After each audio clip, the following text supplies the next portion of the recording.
नमस्कार दोस्तों, मैं हूं मुक्ता दीक्षित एस्ट्रोलॉजर। आज आप लोगों को बतलाएंगे कि शनि अस्त का हमारे जीवन पर, हमारी राशियों पर क्या प्रभाव पड़ने वाला है।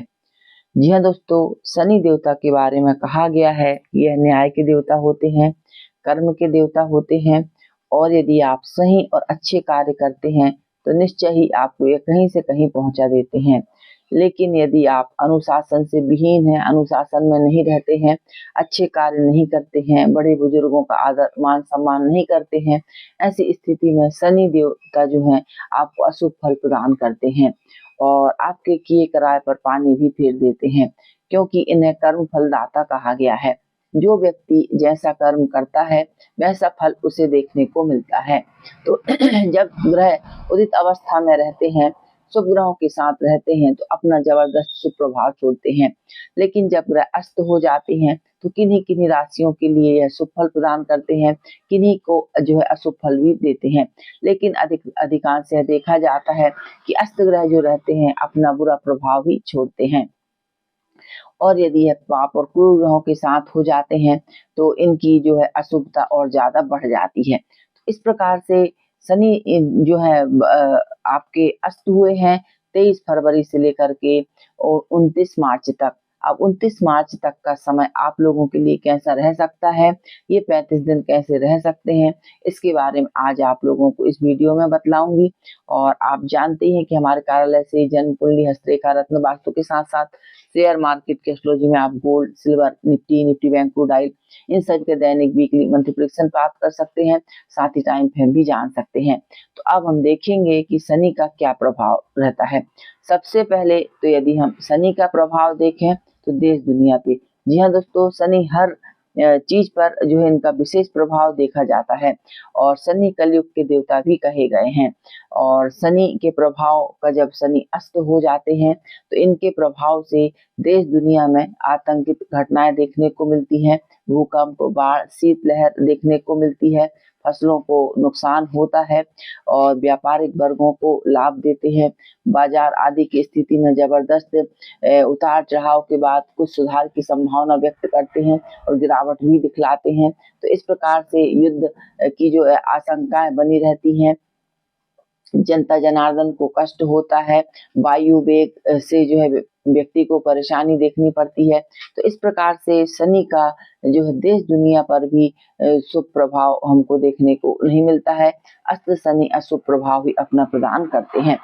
आगे हम देखेंगे कि आपकी 12 राशियों पर यह क्या फल दे सकते हैं।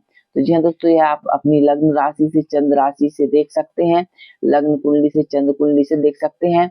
लेकिन सूक्ष्म परीक्षण व्यक्ति को अपनी जन्म पत्रिका से ही करवाना चाहिए, क्योंकि ग्रह नक्षत्रों का प्रभाव रहता है। ग्रह यदि अकेले बैठे हैं उनका फल कुछ और होता है, यदि ग्रह किसी दूसरे ग्रह के साथ युति या दृष्टि में है तो इनके स्वभाव और प्रभाव में परिवर्तन आ जाता है। तो सबसे पहले अब हम देखेंगे कि मेष राशि वालों के लिए इनका क्या जो है असर रहने वाला है।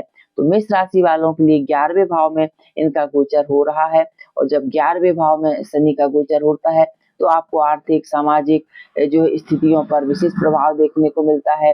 आपका रुका हुआ धन जो रहता है देर से मिलता है या मिलने की संभावना में जो है देरी हो जाती है और आपको परेशान होना पड़ता है। इसके लिए कैरियर से संबंधित यदि देखी जाए तो जो आपके अवसर रहते हैं इनमें विघ्न, बाधाएं, परेशानी देखने को मिलती हैं, यानी कि आपको अधिक प्रयत्न और प्रयास करना पड़ता है।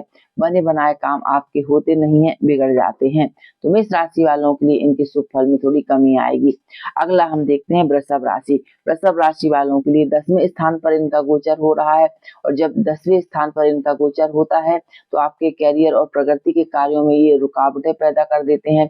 इसके साथ साथ यदि आप सरकारी कर्मचारी हैं या कंपनी आदि के कार्य करते हैं तो ऐसे में आपको अपने अधिकारियों से वाद विवाद की या मतभेद की संभावना जो है देखने को मिलती है। यात्राओं के योग भी बनते हैं और परेशानी जो आपको देखने को मिलती है, कई बार ट्रांसफर आदि के ऐसे में योग भी देखने को मिलते हैं। अब हम देखेंगे मिथुन राशि। मिथुन राशि वालों के लिए क्योंकि भाग्य स्थान में इनका गोचर हो रहा है तो मिथुन राशि में गोचर होने के जो मिथुन राशि के भाग्य स्थान पर जो है अस्त होने के कारण ऐसे में थोड़ी सी भाग्य में कमी मिल सकती है, यानी भाग्य आपका साथ नहीं देता है। कार्यों में बाधाएं आ जाती हैं और जो है पारिवारिक वाद विवाद की स्थिति भी हमें देखने को मिलती है।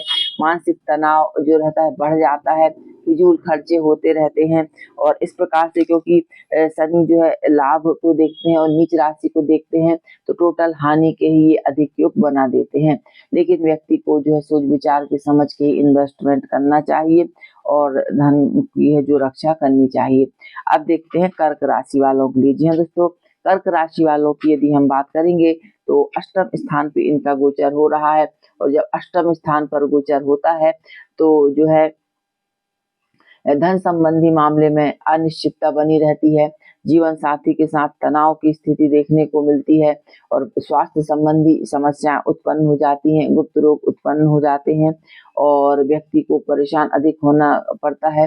दुर्घटना, वाहन दुर्घटना आदि इसे भी दुख परेशानी हो जाती है, कई बार नेत्र रोग उत्पन्न हो जाते हैं। इस प्रकार से कार्य व्यापार में हानि देखने को मिलती है। तो कर्क राशि वालों के लिए भी यह 35 दिन जो है कुछ शुभ नहीं रहने वाले हैं। अब देखते हैं हम सिंह राशि।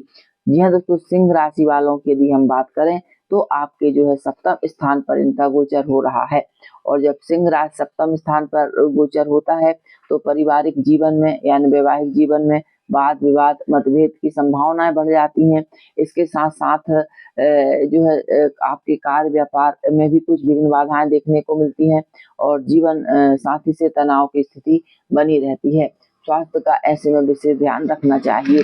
कन्या राशि वालों की बात करेंगे तो ऋण रोग और शत्रुओं के स्थान पर जो है गोचर अस्त हुए हैं तो इस स्थान पर जो है आपको शुभ फल यह दिला सकते हैं।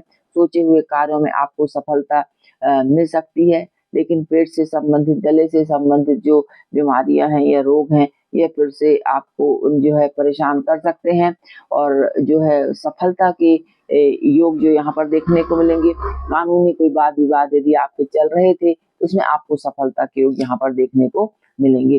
तुला राशि की यदि बात करते हैं तो पंचम भाव पे जो है अस्त हुए हैं तो पंचम भाव पे अस्त होने के कारण से संतान से संबंधित कुछ चिंताएं बढ़ सकती हैं और पारिवारिक स्थिति में जो है कुछ चुनौतियां उत्पन्न हो सकती हैं।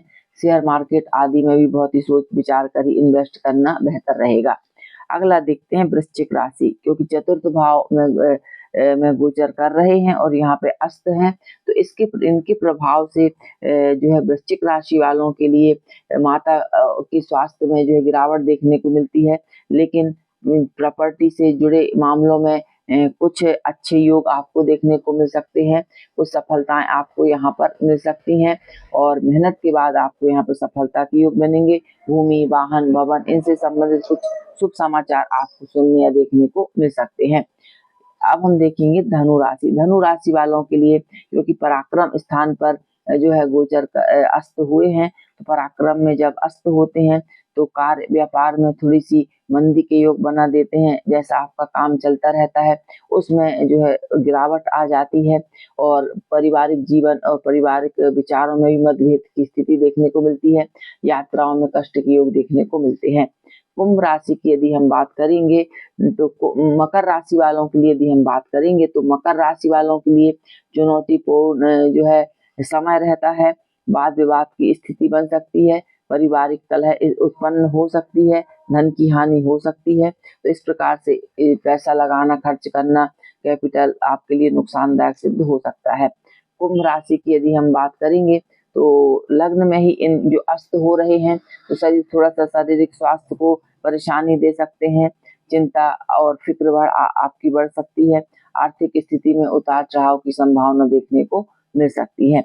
मीन राशि की यदि बात करेंगे 12वें स्थान पर अस्त हो रहे हैं, ऐसे में जो है आपके धन की वृद्धि होती है यानी कि वेतन आदि की वृद्धि हो सकती है यहाँ पर, लेकिन नेत्र रोग से परेशानी देखने को मिल सकती है। स्वास्थ्य संबंधी जो है सेवाओं पर खर्च हो सकता है और नेत्र रोग आपके उत्पन्न हो सकते हैं। लेकिन कर्ज आदि से जो है आपकी बढ़ोतरी हो सकती है, इसीलिए बहुत ही सोच विचार के काम करें। तो जी हाँ दोस्तों, यह रहा आपके शनि का जो अस्त होना है। आपकी कुंडली के अनुसार मैंने राशियों के अनुसार आपको फल कहे हैं, लेकिन सुपरविजन जन्म पत्रिका से लेना चाहिए। अब शनि को जो अस्त हुए हैं इनको पावर में लाने के लिए हमें शनि देवता का मंत्र जाप जरूर करना चाहिए। चाहे आप शनि देवता का नीलांजन समाभासम रविपुत्रम यमग्जम छाया मार्तंड संभूतम ताम नमामि शनिश्चरम, यह वैदिक मंत्र है। इसका जो है आप जाप कर सकते हैं। नहीं तो यह मंत्र यदि आपसे नहीं बनता है तो ओम सम शनिश्चराय नमः का सरसों का तेल का दीपक जला करके हमें नित्य जाप करने से इसके पॉजिटिव रिजल्ट जो है देखने को मिलते हैं। और इसके साथ साथ 7 मुखी रुद्राक्ष यदि धारण किया जाता है तो वह शनि के सारे नेगेटिव प्रभाव को दूर करके पॉजिटिव प्रभाव प्रदान करता है। तो इस प्रकार से यह मैंने सारी जानकारी आपको दी। वीडियो अच्छी लगे तो लाइक से सब्सक्राइब जरूर कीजिए। और आप हमारे कार्यालय से जन कुंडली, हस्तरेखा, रत्न वास्तु के साथ साथ शेयर मार्केट के एस्ट्रोलॉजी में आप gold, silver, Nifty Bank, crude oil, इन सभी का दैनिक, वीकली, मंथली प्रेडिक्शन ले सकते हैं। टाइम फ्रेम जान सकते हैं और अपनी जन्म पत्रिका आदि भी दिखला सकते हैं। धन्यवाद।